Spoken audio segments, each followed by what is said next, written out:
We're going to go ahead and get started. I want to thank everyone for being here today. Today's a special day. We're going to be launching our first floating island in the state of Alabama. But before I get started, I'd like to recognize our elected officials. I see Senator Jabbo Wagner here. Jabbo, raise your hand. Jabbo, thank you for the help that you support and what you do for the city of Hoover. Mary Sue McClarkin, who is the state rep for this area out here, she is the one that helped to secure the grant from Kawaco on this floating island concept. Mary Sue, thank you. And I'd like for you to talk a little more later, in a few minutes, about Kawaco and the work that they do in our community. And then our Councilman John Green on the Hoover City Council. John, thank you for being here. As Mayor of City of Hoover, we could not do these projects without the help of the City Council, our legislators, and our senators. And also we have folks from Jeff Stater who are here representing Jeff State. Thank you for being here. But when we built Veterans Park, it was a partnership between Shelby County, Jeff State, the Hoover School System, Spain Park, all which made this a reality just a few years ago.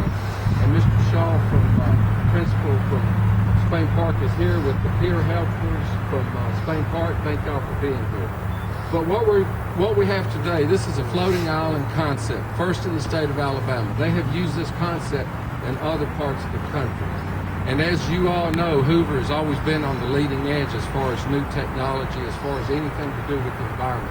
5 years ago, we switched over to ethanol vehicles in our fleet. At that time, we had the largest fleet of police cars in the United States. 3.5 years ago, we started our recycling of used cooking oil. Today, we're recycling about 1,000 gallons of cooking oil and making fuel into it every month.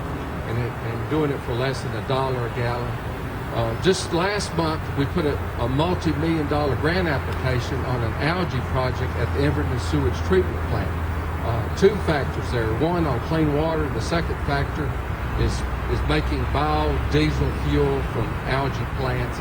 This will be one of the largest research facilities this side of the Mississippi if the grant goes through. We're working with some scientists from Ohio University and some other university and the FICOL group. So we're very excited about this project.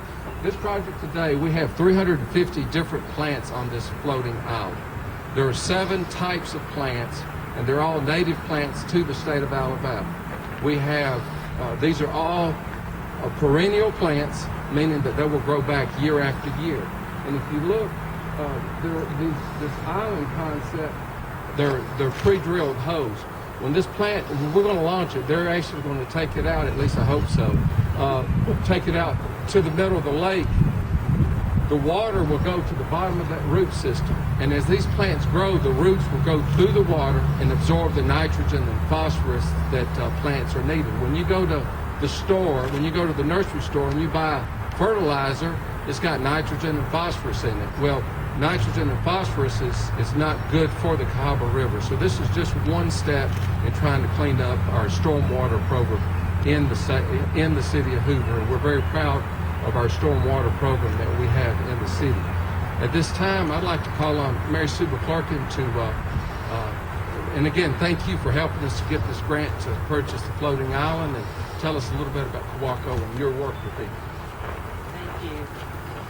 Well, it truly is a pleasure to be able to work with the mayor and the schools and different ones to help this, what do we call this environmentally safe water preservation or cleanup or whatever. It's it has a long term, but Kawaco is an arm of our research and conservation and development offices in the state, and they provide many opportunities to work with citizens in various areas for conservation, for research, for development of our water, our lands, our environment, and the many other things that affect our daily lives so much. And I've worked with Kawaco on several different projects, and this one is, again, truly a blessing to us, I think, because it will help us to be able to purify the water that comes into this lake and flows into the Cahaba River, which is endangered already from the many different bad things that go into our rivers. And so I just welcome the opportunity to be able to work with Kawako and the rest of you in having this floating island here in Shelby County. Thank you, Mary Sue. Also, we have Mr. Martin from the Floating Island. Would you come forward and tell us a little bit about your company? And I'm going to let him explain the technical process and what this island will do for this lake and ultimately for the Cahaba River. My name's Chad Martin. I'm with Floating Island Environmental Solutions out of Baton Rouge, Louisiana. And this product here is made out of PET recycled bottled plastics. And like the mayor said, as well as the plants will uptake the nutrients out of the water body, the material also provides surface area for microbes to grow in. And we know microbes will also eat up bacteria.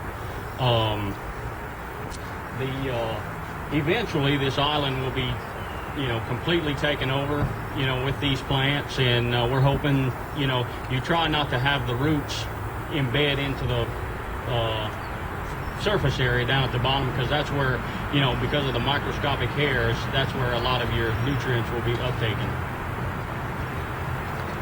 Thank you. Thank you, Mr. Martin. Again, we're going to launch the Floating Island, and as we do this, we'll be glad to answer any questions, or if anybody has any questions. Yes, ma'am. How big is this island, Tim? 480. 480. 480 square feet. 480 square feet. And they can make these islands attachable, things that you can attach them to each other. This island can grow. If it looks like it's doing well, we can attach another island down the road to it.